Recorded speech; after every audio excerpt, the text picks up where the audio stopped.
Joyce disse que eu ia ser a pregadora, mas pregadora eu não sou, não. Mas assim, a palavra de Deus diz que a gente tem que pregar o Evangelho. Então eu estou trazendo uma palavra para os irmãos. Confesso que eu estou muito nervosa.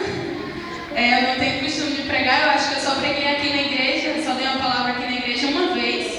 Essa é a segunda vez. Mas acredito que quando o Senhor nos escolhe, Ele capacita, não é? Eu quero que os irmãos abram suas Bíblias em Filipenses 1. Vamos ler apenas o versículo 27. Filipenses 1, versículo 27.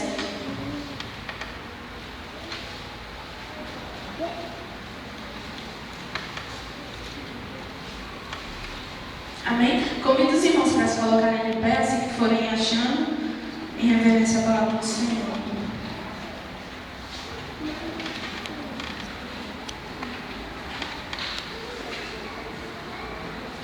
Amém?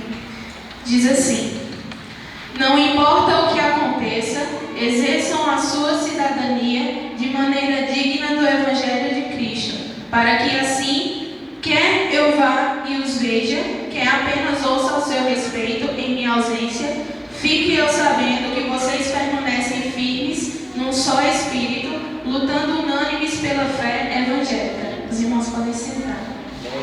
Em outra versão diz assim, na versão da linguagem de hoje, diz assim: agora, o mais importante é que vocês vivam de acordo com o Evangelho de Cristo. Deste modo, tanto se eu puder ir visitar vocês, como se não puder, eu saberei que vocês continuam firmes e unidos. E saberei também que vocês, por meio da fé que se baseia no Evangelho, estão lutando juntos com um só desejo. Amém? Eu estava lendo essa passagem e me chamou a atenção porque aqui está falando do nosso irmão Paulo. Paulo passou por várias prisões e, por decorrência disso, e também como ele viajava para outras cidades para pregar o Evangelho, ele ficava distante daquelas igrejas que ele havia ajudado a fundar, que ele pregou antes. E eu me identifiquei com essa palavra pelo fato de nós estarmos indo embora para São Mamede, no próximo ano.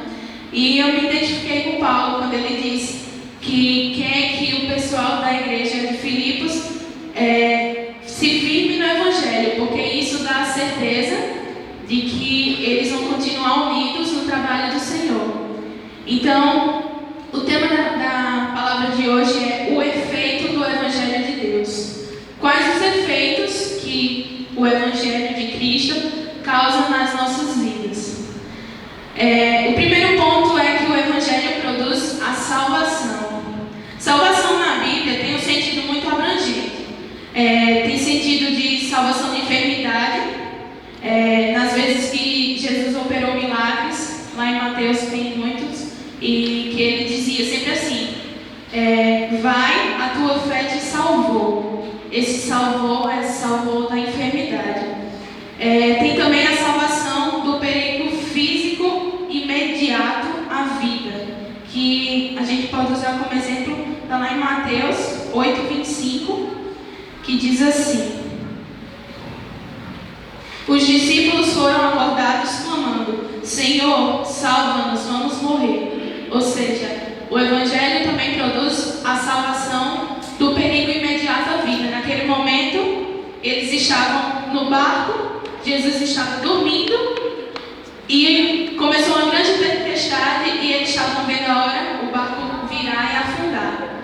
E Jesus, nós conhecemos bem a história, Jesus foi e os livrou, acalmou a tempestade e os livrou da morte. Tem também a salvação da corrupção da vida. A gente pode usar como exemplo o versículo em Atos 2, o versículo 40, que diz assim: com muitas outras palavras os advertia e insistia com eles: salve-se desta geração corrompida. O Evangelho produz a diferença nas nossas vidas para que nós não venhamos imitar, para que nós não venhamos praticar aquilo que muitos hoje em dia praticam, A gente vê que na política hoje em dia o que mais existe é corrupção. Pessoas pegando dinheiro que não é seu, pessoas pegando dinheiro alheio, abusando da sua autoridade para enganar o povo. Inclusive, como também nós que somos o povo de Deus.